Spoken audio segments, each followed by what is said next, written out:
experiencia de los asesores financieros y sus clientes. Hola, soy Daniel Tenú, asesor de inversiones certificado por la CMF. La tecnología ha generado una velocidad distinta en la información, en los procesos y en la forma de operar. Pero lo más importante es que ha permitido acercar las inversiones a todas las personas, a todos, no solo a un grupo. Permite poner a disposición productos y estrategias a bajo costo para todos los inversionistas. Hoy es cada vez más fácil invertir, todo está en línea, todo está al alcance de la mano. Mayor acceso, mayor información y mayor control. La tecnología, sin lugar a dudas, te ayuda a invertir mejor. Altafit es la solución para asesores financieros donde la tecnología se alinea con tus necesidades, eficiencia, compliance y una experiencia superior para tus clientes. Si quieres aprender más de distintos temas de manera fácil y entretenida, sigue atento a Cápsulas Clave.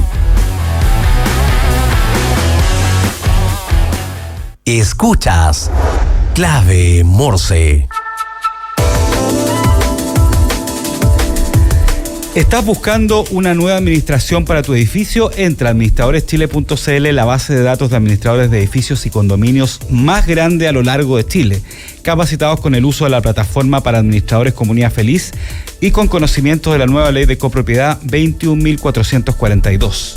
Entra a administradoreschile.cl, llena el formulario y te enviaremos gratis 3 opciones de administradores de edificios para que tú elijas la que más te acomoda. Una comunidad bien administrada es una comunidad feliz. ILAP, la tecnología que permite exportar y vender tus productos en marketplaces internacionales, conecta, publica y gestiona integradamente muchos canales a través de una sola plataforma. Encontrarás distintas herramientas para optimizar y eficientar tus ventas globales. Exportar y vender en marketplace nunca fue tan fácil. Conectamos Latinoamérica con el mundo. www.lapglobal.io. Las noticias que debes saber. Titulares en Clave Morse.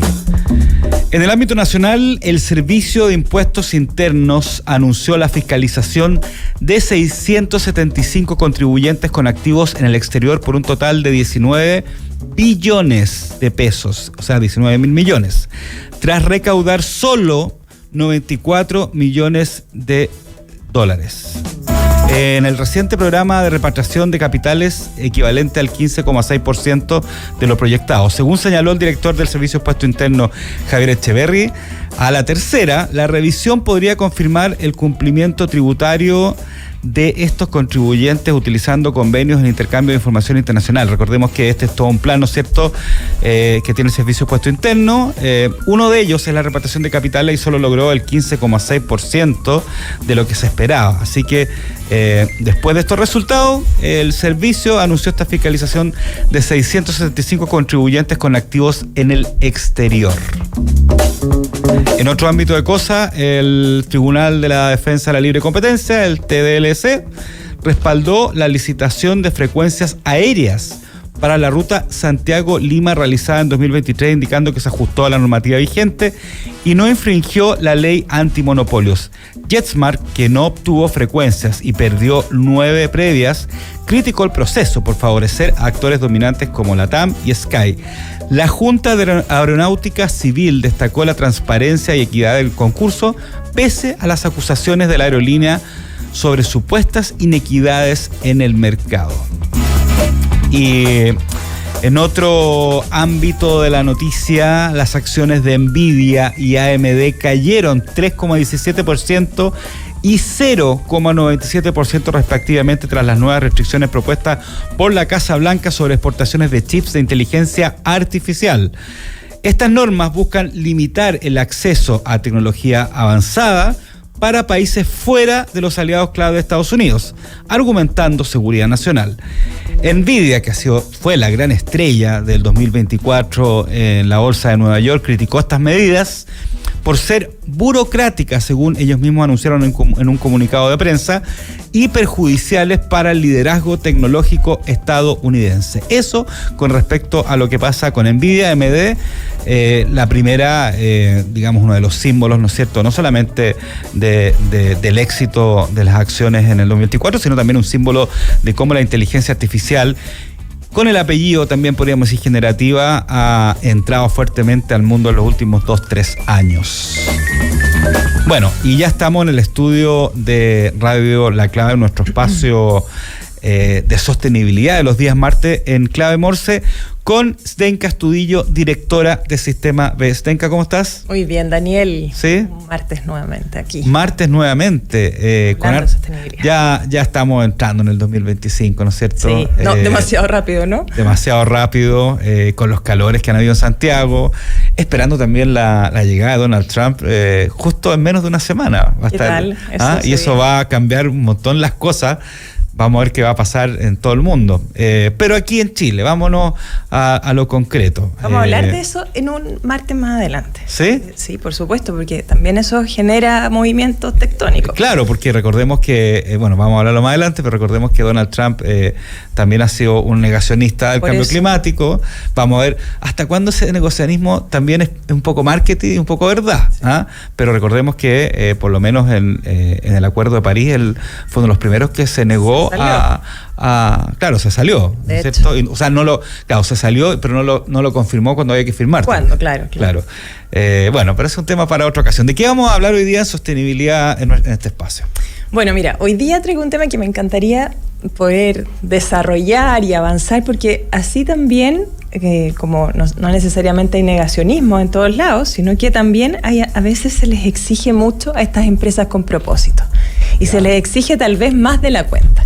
Y efectivamente las empresas, y aquí hablo de las empresas con propósito, empresas sostenibles, estas startups a veces todas las startups tienen un propósito ahora. Y que nacen con un fin muy increíblemente loable, que tiene que ver con resolver algún problema de la social, ambiental, y a través del negocio, que es lo que nosotros buscamos, no necesariamente puede ser empresa B o no, claro. Pero que finalmente están ultra súper miradas, y que yo aquí lo traigo como una opinión, creo que se las mira con mucho mayor, se las mide con una vara muchísimo más alta que tal vez a cualquier otra empresa. No sé cómo lo ves tú, pero yo siento eso. De repente en las noticias, a veces unos titulares que son medio cizañeros, encuentro yo, que como lo que pasó con Carún, en algunas semanas atrás con Notco, que los despidos. Y finalmente son desiertos que atraviesan las empresas porque son empresas. Porque son empresas como cualquier otra, y porque tengan un fin más allá de loable, como te digo, un propósito que finalmente contribuye a resolver algún desafío social y ambiental. No tienen la varita mágica de resolver las cosas y además ser rentable de inmediato y inmediatamente alcanzar unos niveles o un retorno que compense toda la inversión que se le ha hecho de manera mágica. Entonces, esa es un poquito. ¿Y por qué lo traigo? Porque a veces esa sensación de que pareciera que están tocadas por la vara de Dios, del universo, y les debiera, dado que son empresas buenas, les debiera ir mejor que al resto de las empresas, cuando todos somos mortales y atravesamos los mismos desafíos, seamos como seamos y tengamos la vida que tengamos, ¿cierto? Claro. Entonces, no sé cómo lo ves tú, pero me parece. Mira, es súper bueno el punto que hablas, porque, el ejemplo más claro es Carún, ¿no es cierto? Que de alguna forma tuvo que vender la mayor parte de su sociedad, ¿no es cierto? Como Thomas Kimber, que de alguna forma quedó en Carún, pero no como dueño, ¿no es cierto? El otro claro ejemplo es Notco, que hace poco, después de un artículo que se hicieron de Clinic, se supo que había tenido varios despidos masivos. Y si nos vamos hace un par de años atrás, estoy hablando de empresas de la nueva ola, sí, y que tienen el tema del propósito de la sostenibilidad como su bandera lucha. Sí. Y si nos vamos hace un año y medio, 2 años atrás, estuvo Betterfly, que despidió a 300 personas, creo que era, no me acuerdo. Sí. De hecho, Eduardo de la Mayora después mandó una carta explicando. A ver, yo creo que hay 2 temas acá, ¿ya? Es mi punto de vista. Uno es que efectivamente todavía pasa, y te lo dice alguien que trató de meter el tema de startup y de emprendimiento en un medio de comunicación grande. Hoy día está este tema en todos los medios, yo creo. Pero siempre hay una especie de separación entre la nueva economía y la antigua economía. Claro, totalmente. Y no me refiero a que la antigua economía sea las grandes compañías, sino la manera tradicional de hacer un negocio, donde siempre se le está cuestionando o poniéndolo a prueba a estas startups que son más jóvenes, que tienen otra onda, en continua prueba de que ya, si tú digamos, hablas de propósito. En el fondo, si el propósito es rentable. Claro, entonces están en prueba mucho más que otras compañías, tomando en cuenta que en el retail voy a nombrar marcas, ¿no es cierto? Pero por ejemplo, Falabella tuvo varios despidos, ¿no es cierto? Después se recuperó. Latam, para qué hablar, digamos, en la época de la pandemia, tuvo que adquirirse el capítulo 11, se reestructuró. O sea, las empresas grandes también sufren lo mismo, pero al parecer hay algo, una especie de rivalidad o de poner constantemente a prueba a las empresas de esta nueva economía. No me gusta ese nombre, pero digamos de las startups que hablan de propósito. Ya, yo creo que por ahí va la cosa. Sí, pero por otro lado, pero solo va a terminar la idea. Pero por otro lado, estas startups yo creo que también juegan mucho con el marketing, ¿ya? O sea, gran parte de su activo es lógico, porque como son nuevas, tienen que mostrar todas sus plumas, ¿no es cierto?, para atraer inversionistas, principalmente inversionistas de riesgo, y decir nuestra digamos, característica es la innovación, y generan tanto marketing que de repente eso les juega una mala pasada también, ¿ah? O sea, a empresas como Notco, como Caroon, como Betterfly, y yo siempre lo he dicho, o sea, yo escribí un libro Notco. Sí. Notco es increíble lo que han logrado, qué sé yo, pero también gran parte de su éxito se basa en una estrategia de marketing muy, muy fuerte. Sí. Está bien. Entonces yo creo que son esas dos cosas. No sé, ¿qué opinas tú? Total, pero déjame no me quiero tomar el micrófono. No, total, conversemos juntos, pues esa es la gracia. Yo, en el segundo punto, creo que efectivamente también hay un par de variables. Por un lado, creo que es muy importante en estos casos el marketing. O sea, para mí es fundamental, el marketing consciente. El marketing de verdad decir que las cosas es posible hacerlas distintas. ¿Y por qué? Por justamente la noción de tener como fechas límites. Y si hay un fundadores en el fondo que están conscientes de que esto no puede tomarse el tiempo, no pueden tomarse 100 años para que la empresa sea una gran empresa. Es rápido que hay que hacerlo y además tiene que ser contagioso. Porque otra cosa muy importante, sobre todo con estas empresas, que también lo he conversado con varias de ellas, es que tampoco quieren acaparar el mercado. No tiene que ver con eso. Tiene que ver con hacer crecer la góndola, en el fondo. Claro. Que la categoría vaya aumentando. ¿Por qué? Porque la manera de hacer las cosas tiene que ser distinta. Si lo hago calladito en mi casa, haciendo yo un producto que en realidad no quiero escalar, no quiero crecer, no movemos ni una aguja. Finalmente lo que tiene que pasar es que efectivamente hay que mostrarlo, y en ese hay que mostrarlo tienen que ser un poquito corazón valiente, ¿no? Así, claro, como un benjure, y como tienen que estar a la cabeza y liderando estos escenarios. Entonces, por eso decía que de repente se las cuestiona o se las mira o se las mide finalmente con una vara muchísimo más exigente, siendo que hay otras que se demoraron 100 años en claro, tener hoy día el reconocimiento que tienen, y hay otras que efectivamente no pueden negar que tienen problemas. Y efectivamente, por eso te decía, ¿es rentable ser una empresa con propósito? Yo creo que sí, lo que pasa es que no es inmediato. Uh-huh. Y probablemente si le diéramos el tiempo, si la pusiéramos en el, no sé, a principios del 1900, o incluso en los 50, en los 60, como muchas empresas nacieron hoy día que son empresas relevantes,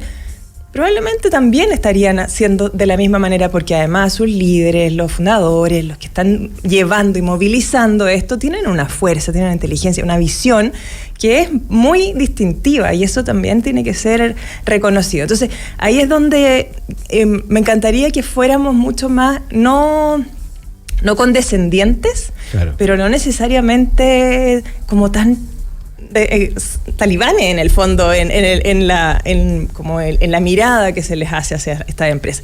Y otra cosa que traía y que tiene que ver con que efectivamente, no sé si te has dado cuenta, esto es absoluta opinión personal. Sí, por supuesto.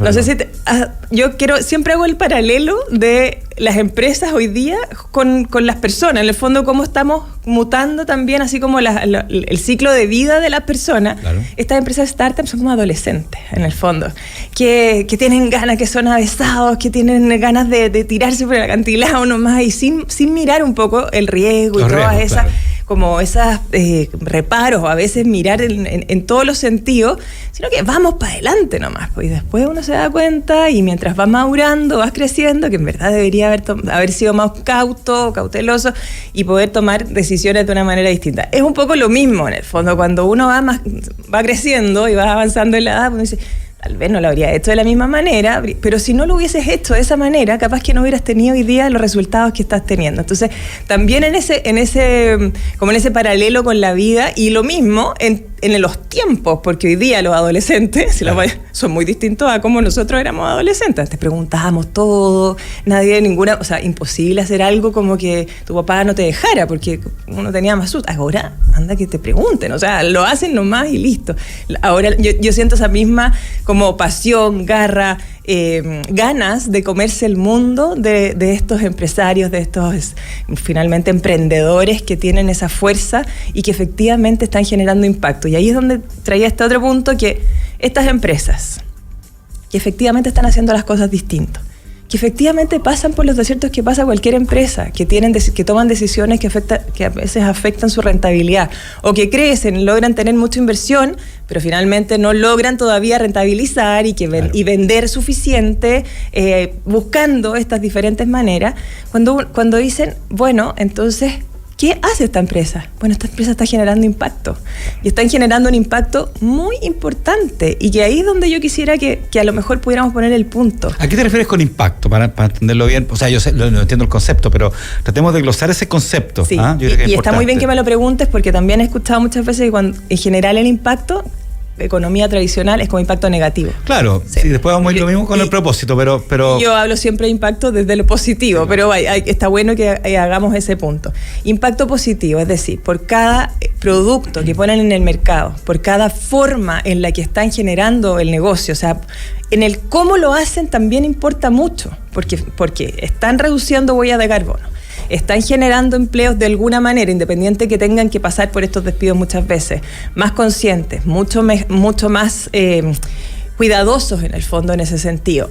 Y un montón de condiciones, si de hecho tú probablemente lo conoces como los impactos que generan los productos de Notco. Sí, claro. Y ellos lo muestran en su página web, como si tú compras una Notmilk, cuántos en el fondo baterías de celular te ahorraste de cargar en el fondo, o cuánta agua menos consumiste, o cuánto ayudaste a ahorrar, en ese sentido también del agua, y así, un montón de razones. Lo mismo Carú, lo mismo Betterfly, en fin. Entonces, si ponemos a medir los indicadores tradicionales con los indicadores de impacto positivo que se están generando, las disminuciones de huella, las disminuciones de ahorros de agua, ahorro de lo que sea, incluso empleos más responsables de alguna forma. Entonces, ¿cómo hacemos ese balance? Yo creo que también es importante poner en un balance estas condiciones en las cuales hoy día las empresas están haciendo negocios versus las tradicionales de hacer negocios. Ahora, lo importante es saber también o entender la posición de los inversionistas de esas empresas, porque son inversionistas de riesgo, que se supone que ven varios factores, ¿no es cierto? Y posiblemente para ellos un factor de riesgo es quizá hablar mucho de impacto, de sostenibilidad o de propósito, independientemente de la rentabilidad del negocio. Lo importante es ver si esos inversionistas de riesgo están dispuestos a seguir arriesgándose a pesar de que estas compañías, digamos, sufren estos valles, digamos. Sí, totalmente. Bueno, tengo varios casos de inversionistas varias empresas ven, el caso de las que conozco más, que justamente los inversionistas les han exigido mantener la certificación, por ejemplo. Súper importante. Sí. ¿Por qué mantener la certificación? Porque eso da cuenta de que están permanentemente buscando mejorar y cumplir con ciertos estándares que aseguran ese impacto. Esa es un poco la importancia también de la certificación, porque tú puedes decirle, desde lo que tú estabas comentando antes del marketing, tú puedes llenarte un poquito la boca de que efectivamente estás generando impacto, cuando en verdad raya para la suma no es mucho. Pero, por ejemplo, mantener una certificación como la certificación de empresa B te condiciona a que al menos cada 3 años te van a exigir que cumplas los estándares, claro, y que además mejores respecto de cómo estabas 3 años atrás. Claro. Entonces, hay varias empresas, de hecho, recientemente, ahora sí no voy a decir nombre para no perjudicar, pero nos acaban de decir, oye, necesito que me mandes el certificado, que no se le había perdido, claro, el certificado de empresa B, porque me lo están pidiendo los inversionistas. Estaban levantando unos fondos y los inversionistas querían ver que efectivamente era la empresa B y que no solamente lo estaba diciendo. Entonces, eso cada vez más va pasando. Lo importante también es entender que esta inversión no tiene lo mismo. La velocidad que se recupera esa inversión no es la misma que probablemente la de empresa tradicional. Ahora, Zdenka, ¿tú crees que justamente estos casos como, bueno, de Notco, de Betterfly, de Karun, porque ya los pusimos como ejemplos, digamos, sí, claro, hay muchos más. De estas startups que tienen como una bandera de lucha independientemente del negocio, también un tema de propósito, ¿no es cierto? Y tienen estos problemas que son obvios que los vayan a tener. Pero ¿tú crees que eso de alguna forma influye en la percepción que tiene la población con respecto a esa palabra propósito, ¿no es cierto? Que se empieza como a manosear un poco. Hemos visto que muchas empresas también cuando de alguna forma exageran en esa posición del propósito, del impacto, a veces se produce el greenwashing, y estamos viendo como en Estados Unidos hay compañías como Walmart, como otras como McDonald's, que están sacando incluso ciertas políticas o cierta publicidad. Y que habían sido icónicas en el tema. Cierta publicidad con respecto a inclusión, sí. Porque está haciendo ya esto como que se está yendo tan para el otro lado que entonces se está produciendo... No desperfilemos el negocio finalmente. Claro, se está produciendo quizás una especie de momentum en que tenemos que ver cuánto de esto es real y es válido y cuánto tenemos que poner a lo mejor paño frío, ¿me explico? Sí, totalmente. Bueno, yo aquí siempre estoy comentando y hablando de sostenibilidad en general, pero por eso me gusta tanto la certificación, porque de fondo te permite decirlo de verdad. Y a mí me pasa cuando escucho alguna empresa X que habla mucho del propósito, yo siempre le pregunto, ¿cuál es tu propósito? ¿Cuál es? Y muchas veces no lo tienen claro. Hablan de propósito sin saber cuál es el propósito. A mí me pasa que yo prefiero preguntar, es como, o prefiero asociar el propósito a cuál es el sentido de hacer ese negocio. O sea, ¿por qué finalmente o para qué haces ese negocio? Que puede ser o no sostenible, ¿eh? Que puede ser. Ojo, no, o sea, hablamos de propósito, le ponemos como igual sostenibilidad, impacto, pero puede ser otro tipo de propósito que sea totalmente contrario a eso, digamos. Por supuesto, es ¿para qué? ¿Para qué haces tu negocio? ¿Cuál es el fin? No es qué es lo que haces, cómo lo haces, dónde lo haces. Eso te lo responde alguien, cualquier persona de la empresa responde qué hace. Algunos saben cómo se hace, algunos otros no. Pero ¿para qué lo hacen? No todos lo responden. Y cuando todos lo responden, eso es de verdad. Es de verdad. Y es muy lindo a veces cuando las empresas han efectivamente hecho un trabajo de propósito, que no te lo hace una consultora, que llegue y te manda una frase bonita porque más o menos calza con la misión y la visión, sino que sale incluso desde los mismos trabajadores, desde los mismos, en el fondo, desde la misma empresa, la empresa total, junta. Eso es muy... marca una diferencia radical respecto de cómo esa empresa se está presentando en el mundo. Entonces, por eso, cuando alguien habla de propósito, tú pregúntale el tiro, ¿y cuál es? Y no sería a lo mejor hablar siempre cuando hablamos de propósito, hablar y ponerle apellido al tiro, propósito sostenible, o propósito sustentable, o propósito de impacto, porque propósito, no sé, a lo mejor estoy yendo a algo muy etéreo, pero no sería, porque se usa la palabra propósito y se asocia con sostenibilidad automáticamente, pero puede que no. Por eso, en general, propósito, ¿para qué haces lo que haces? O sea, ¿hacia dónde se dirige esto? Pero con mucho mayor integralidad que la misión y la visión. Sin embargo, claro, y nosotros desde el mundo del movimiento B, en fin, siempre hablamos de propósito y lo hemos bajado a que estás mirando tu alrededor, mirando los desafíos que existen, las problemáticas que existen sociales y ambientales, y el propósito da cuenta de cómo lo resuelves, cómo tú puedes resolver alguna problemática social y ambiental. Por eso siempre está definido con eso, en el fondo, ojalá que estén incorporados los tres elementos: impacto social, ambiental y económico dentro de tu propósito. No sé si ponerle sostenible, porque finalmente sería mucho mejor que finalmente entendiéramos todos que el propósito tiene que ir a resolver una problemática, un desafío. Si el propósito no cumple con eso, en verdad estamos lejos de poder resolver el gran problema que tenemos hoy día de que las empresas nos hacen demasiado cargo de su entorno y la realidad que estamos viviendo. Tal cual. Oye, Zdenka Astudillo, directora de Sistema B, se nos pasó el tiempo volando, ¿viste? ¿Te gustó el tema que te traje? Está bueno, está súper bueno. Y bueno, y justamente la idea es un poco profundizar siempre este tipo de eventos, o sea, de temática, ¿no es cierto? Y entender bien el propósito, entender por qué pasan las cosas, etcétera, etcétera. Oye, antes de irnos, te quería decir que... pasar un aviso de sostenibilidad. Voy a ser parte de un panel el lunes en el primer Green Drinks del año. Tú conoces los Green Drinks, ¿no es claro, cierto? también estaba ahí. Que vamos a hablar sobre, voy a estar aquí estoy viendo junto a la Cámara de Comercio Santiago, vamos a estar junto a Accenture también, vamos a estar hablando de todo lo que es comunicaciones, marketing, en sostenibilidad, hablando de greenwashing también. Así que el próximo, en el Hotel Renaissance, el próximo lunes a las 19 horas, el primer Green Drinks del 2025. Muy interesante. Así que vaya a ver. Estás invitada. Tú vas a harto los Green Drinks. Es que son muy interesantes y me encantan el abordaje que tienen. Además, hay un muy buen espacio para hacer networking. Son muy buenos. Qué bueno, ya.